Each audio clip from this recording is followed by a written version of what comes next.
Bonjour et bienvenue dans cette toute nouvelle pause garage. Aujourd'hui, je vous propose de partir à l'aventure avec le plus baroudeur de tous les véhicules roumains, le Dacia Duster. Accrochez-vous, c'est parti, à l'aventure. Tu fais quoi là? Quoi? Bah, je fais une intro super captivante pour le Duster. C'est raté. Tu ferais mieux de dire merci à Pascal plutôt pour t'avoir prêté la voiture. Ouais.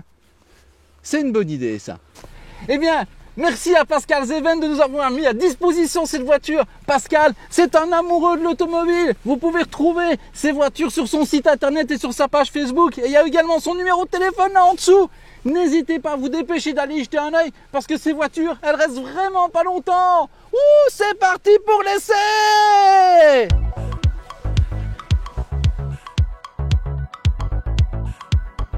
Président de Renault depuis 1992, Louis Schweitzer tente de donner à l'ex-régie nationale, tout juste redevenue entreprise privée, une dimension internationale, à l'image de ce que son mentor Georges Besse avait tenté de réaliser avec AMC et Jeep quelques années auparavant, avant d'être assassiné le 16 novembre 1986 par le groupe terroriste d'extrême gauche Action Directe.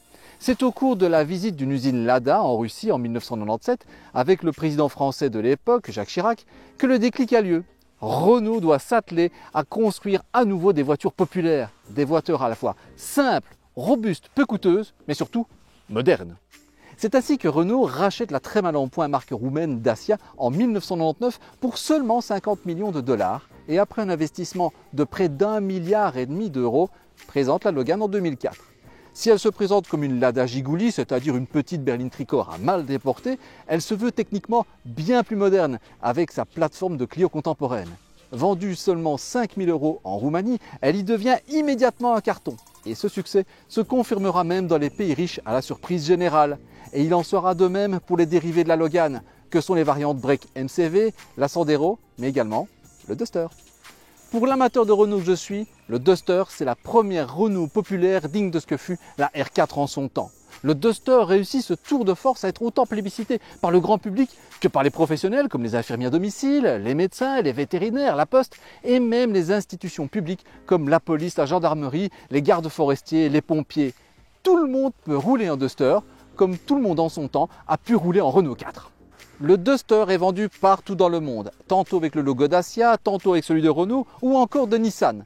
Depuis 2010, c'est un succès, confirmé par la deuxième génération dévoilée en 2018. Il vient d'ailleurs de franchir le cap des 2 millions d'exemplaires produits il y a tout juste quelques semaines.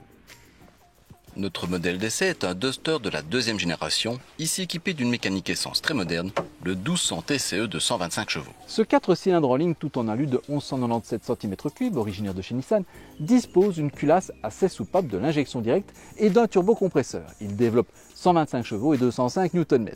Ce moteur a connu de graves soucis de lubrification jusqu'au 12 mai 2016, date où il a reçu une nouvelle gestion électronique et surtout un nouveau revêtement pour les segments pistons. Le 1200 TCE est d'office accouplé à une boîte de vitesse mécanique à 6 rapports, l'automatisation n'ayant été introduite dans la gamme Duster qu'en 2021 avec le 1300 TCE. Contre un supplément de 2 000 €, le 1200 TCE peut se voir associé à une transmission intégrale semi-permanente via un embrayage multidisque pouvant même simuler un blocage de différentiel. Dans ce cas, l'étagement de la boîte est revu avec une première ultra courte. Les aides électroniques sont revues et le train arrière voit sa barre de torsion remplacée par un train multibras. Compact, léger, disposant d'une garde au sol de 21 cm, le Duster est un vrai tout-chemin, capable de bien plus encore avec la transmission intégrale. Moins dépouillé qu'auparavant, le Duster est actuellement affiché à partir de 13 690 €. Ensuite, par le jeu des équipements, des motorisations, des transmissions, cela peut dépasser les 24 000 € pour le TCE 4 roues motrices de 150 chevaux. Il s'agit toujours de prix net chez Dacia, car Dacia n'accorde absolument aucune remise sur ses véhicules neufs. Cela se répercute également sur le marché de l'occasion, où les Dacia en général et le Duster en particulier conservent une cote particulièrement élevée. Le succès du Duster ne vient cependant pas uniquement de son tarif. Par le passé, bon nombre de voitures ont affiché des tarifs alléchants, mais n'ont pas connu un tel succès.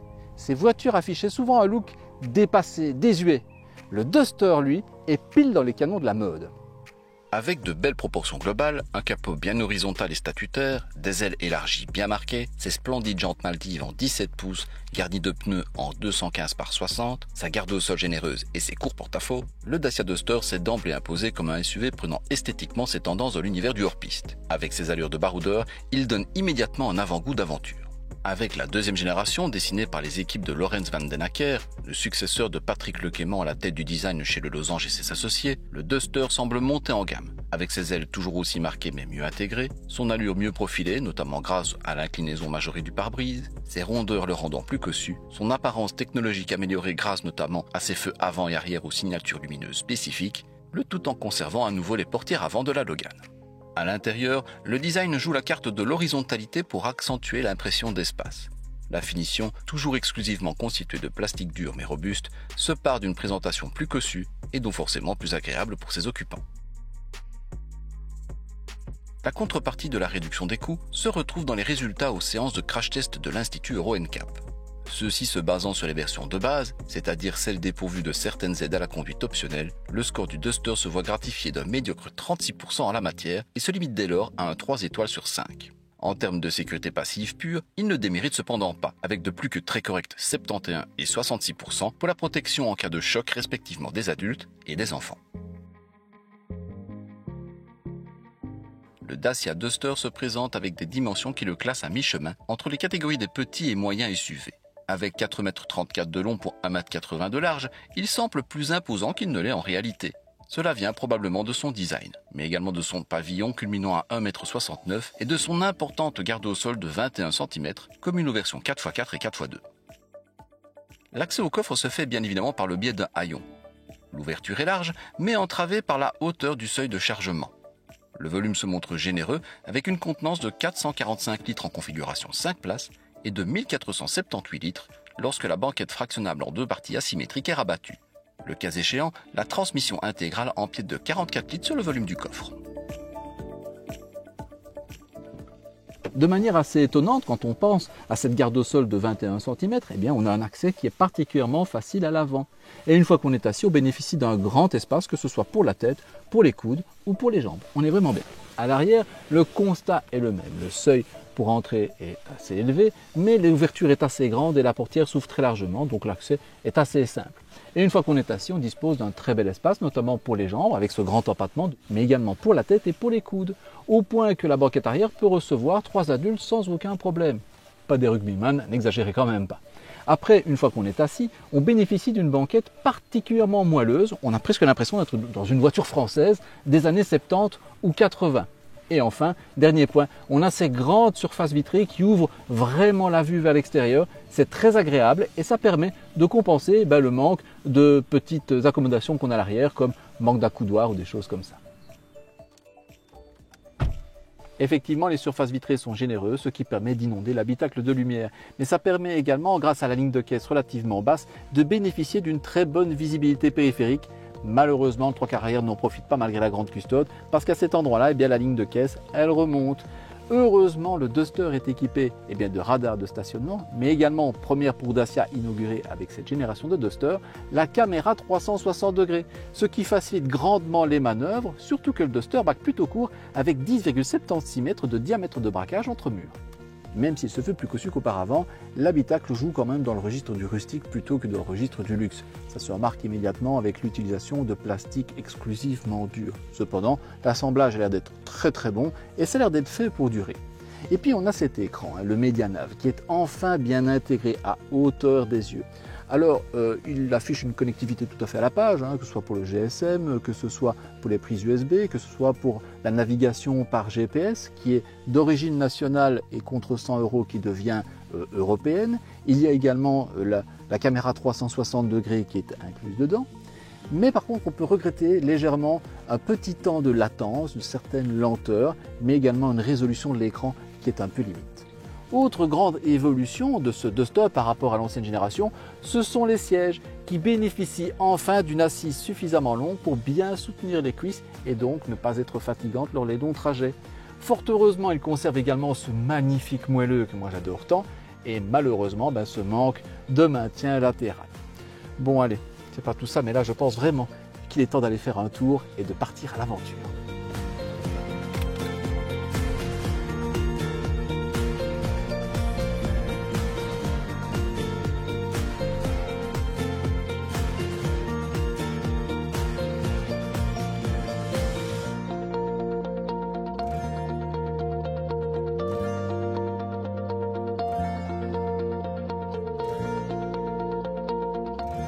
Grâce à sa faible masse et à la bonne volonté de son petit moteur turbocompressé, le Duster se montre plus que suffisamment véloce.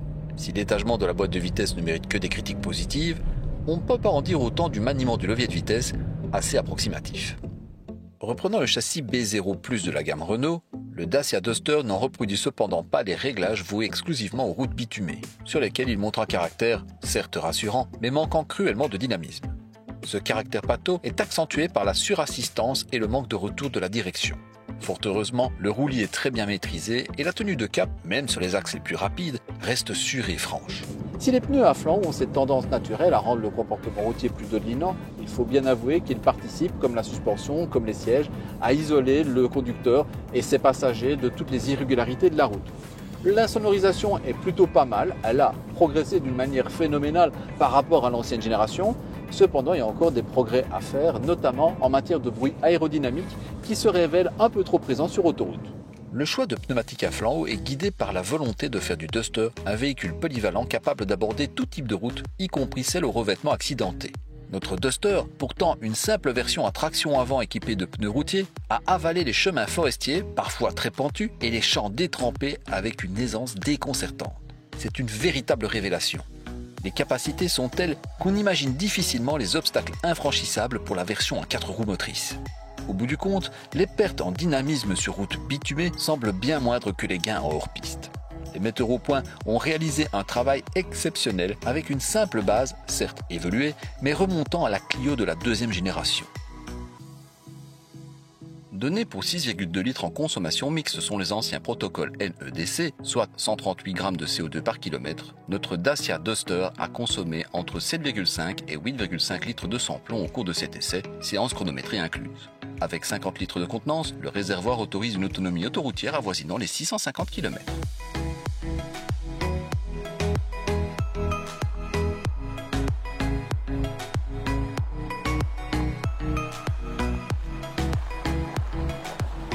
Alors, est-il parfait ce Duster? Bien évidemment que non. Son comportement sur route bitumée est un peu pâteau, la présentation de son habitacle joue dans le rustique et la modularité de l'espace de chargement se borne au strict minimum. Mais ces défauts sont en réalité des choix, des compromis, guidés par l'optimisation des coûts, la polyvalence sur tout type de route et les desiderata d'une clientèle mondialisée. Le Duster regroupe en fait toutes les caractéristiques des voitures populaires d'après-guerre, telles les Citroën 2 chevaux, les Volkswagen Type 1, les Fiat 500 et bien évidemment les Renault 4. D'ici 20 ou 30 ans, je suis sûr qu'un culte similaire à celle-ci sera voué au Duster. Et voilà, c'est la fin de cette vidéo. J'espère qu'elle vous a plu et si c'est le cas, n'hésitez pas à rajouter un pouce bleu en dessous de celle-ci. Et si la chaîne vous intéresse, n'hésitez pas à vous abonner. Dans ce cas-là, n'hésitez pas à activer la cloche de notification qui vous permettra d'être tenu au courant de chacune des sorties de nouvelles vidéos sur la chaîne. Vous pouvez également suivre notre actualité sur les réseaux sociaux et sur notre site internet qui s'affiche juste ici en bas de l'écran. Il ne me reste plus qu'à vous dire merci d'avoir regardé cette vidéo. À la semaine prochaine. Ciao, ça y est, prenons les routes.